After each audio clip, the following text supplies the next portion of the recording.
नुआ सरकार आसी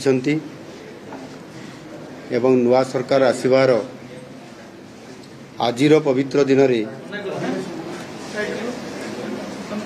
लोकसभा भवन रे आज प्रवेश होईछि एवं मु मो कार्यालय को आसी आज ऑफिस कार्य रे विधिवत भाव में आज मु मोर आसन रे बसी कार्यारंभ करिछि। भौतिक प्रगति सह सांस्कृतिक प्रगति को आम सरकार प्राथमिकता दियाजिवो। ओडिया अस्मितार प्रतिष्ठा अभिवृद्धि संरक्षण और प्रसार को गुरुत्व दियाजिवो। तीनोटी एकाडेमी तथा साहित्य संगीत नाटक और ललित कला एकाडेमी पुनर्गठन और कार्यक्षमता वृद्धि पाई पदक्षेप नियाजिवो। ओडिसी गवेषणा केन्द्र को क्रियाशील कराजिवो।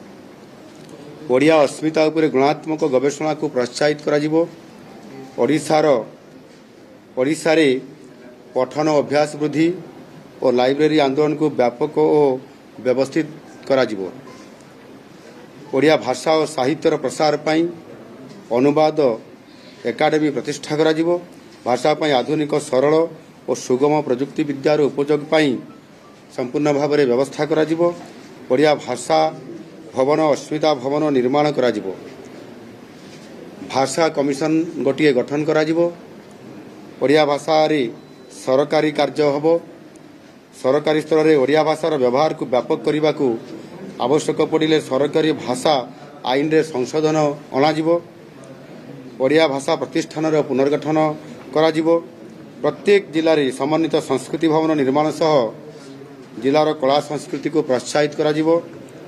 उच्च विद्यालय स्तर में ओडिया भाषा शिक्षक नियुक्ति पाई स्वतंत्र भाव में विचार कराजिवो। बरुणई ठारे पाइक एकाडेमी और स्मारक निर्माण को त्वरान्वित कराजिवो।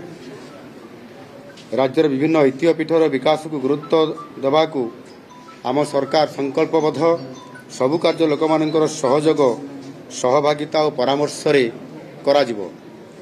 ओडिया अस्मिता क्षेत्र रे आउ कौन कराजिबा दरकार सेथिपाई मध्य लोकमानंक ठारू प्रस्ताव आह्वान कराजिवो एवं आगामी दिन में मध्य सेमाने प्रस्ताव आम सरकार को प्रदान करि परिबे। एहा सहित राज्यर परिचालना राज्य भाषा ओडिया रे ही हेबो। एथि निमंते प्रणीत सरकारी भाषा आईन को अक्षरे अक्षरे पालन कराजिवो। दरकार पड़े एथिरे आवश्यक संशोधन करी आईन को आहुरी सशक्त कराजिवो।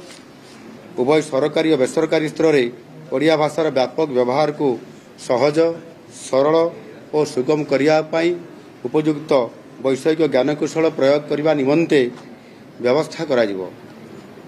मुख्यमंत्री भावे मो पाखरे उपस्थापित समस्त नथी ओडिया रे करने को मु निर्देश दउछि। धन्यवाद।